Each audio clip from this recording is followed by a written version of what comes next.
Hi everybody, this is Kevin Tomlinson, the Word Slinger, and I help people build and grow authority businesses, and one of those businesses is copywriting. And that one's sort of near and dear to my heart because I spent a large portion of my career as a copywriter. In fact, I still do a lot of copywriting.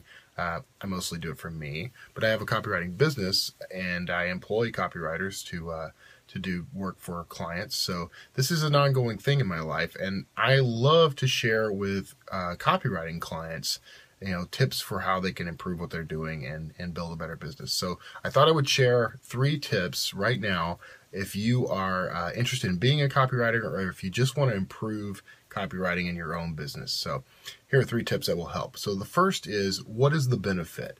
And you've probably heard this one before, but the key here is a lot of times when people are writing about a product or service, they tend to focus on features. They tend to focus on what the product is, what it does. If they're writing about themselves or a client, a biography for a client or something, they tend to write specifically about that person. And instead, what you need to do if you're trying to promote this, you need to actually write about what the benefit is for the reader. And that can change things dramatically. So, for example, if you're writing about a piece of software that's meant to do accounting for contractors and freelancers, features of that software might be things like keeping track of your receipts, helping you to file taxes, keeping track of tax returns, that sort of thing. Those are features, and those are good, and you should probably list those features somewhere. But the principal thing you want to answer with an email or a social media post or an ad in your copy is, what does this thing do for the customer? How does it benefit them? What problem does it really solve for them? So in that light, what you'll want to do is focus on asking the question, first, what does it solve? And then providing an answer to that question. You want to hit on something that really resonates with your reader or with the viewer, if this happens to be for a television commercial or for the listener on a podcast or radio show. You want to figure out how you solve the problem with this product or service. So in the case of the accounting software, maybe you start with the statement that keeping track of receipts is really difficult for contractors. Filing taxes at the end of the year is very difficult for a freelancer. And then you pitch this as the solution to that problem. With this software, you can organize your receipts and file your taxes with a simple click of a button. That solves a problem. It makes the whole thing simple. All right, so tip number 2 is, what can you make them feel? And this is a little tricky because what you're trying to do is evoke an emotion in the reader or viewer so that they connect that emotion to what you're offering. Now, think in terms of, let's say, soda. Now, if you are selling soda, one of the things that you're going to probably fall back on is a lifestyle. So take Coca-Cola, for example. You see a Coca-Cola commercial, and they've got this whole thing centered around the lifestyle of the people who drink Coca-Cola. You're going to be popular at parties. You're going to be energetic. You're going to have a great life, a meaningful life. They couch this thing in terms of emotion. That's what you're aiming for. You want to evoke an emotion in your reader. And you can do that in copy by bringing up imagery in what you write. So if you're writing about a car, you might say, remember the days when you would borrow your father's car and take your girlfriend to the lake and spend a romantic moonlit night by the lake, or something along those lines. Or remember piling your buddies into your dad's car and taking a road trip? You'll get that feeling with the new Audi or whatever. So you want to bring in some emotion and connect the emotion to what you're offering. It always goes back to the benefit, so bring in emotion, connect it to answering the problem of getting that emotion back. That's the problem.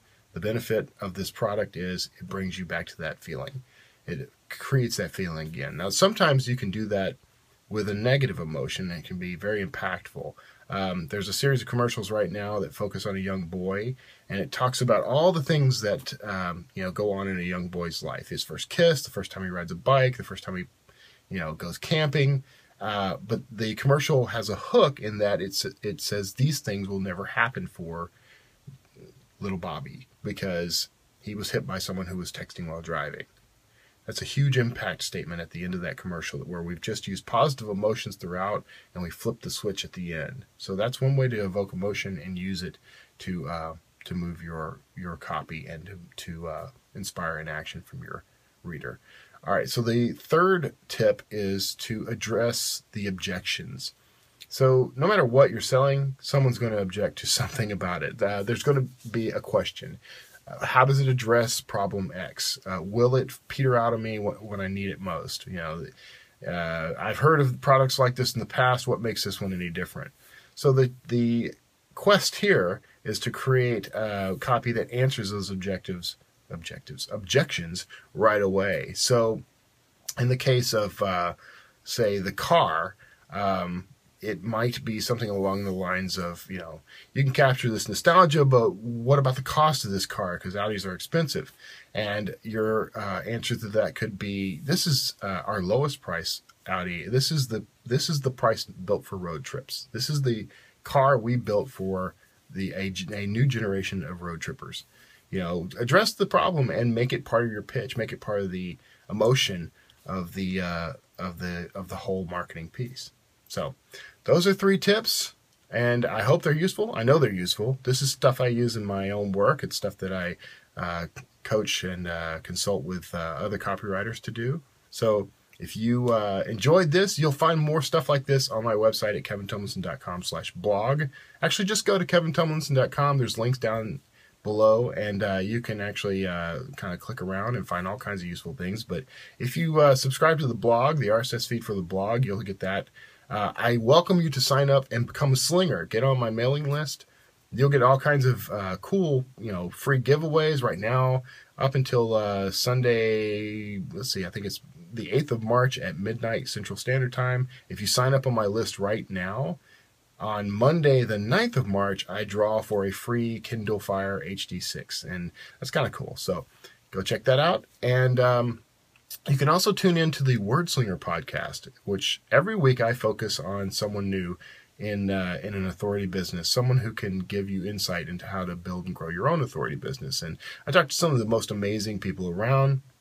They're very knowledgeable and interesting. They're funny. These are great folks. So check that out actually, if you go to wordslingerpodcast.com, it'll take you right to it. And from there, you can listen to back episodes and subscribe to the RSS feed so that you are tuned in every week to a new interview. So hope you enjoy all that. I'd love to hear from you. You can actually call me at 281-809-WORD. That's 281-809-9673.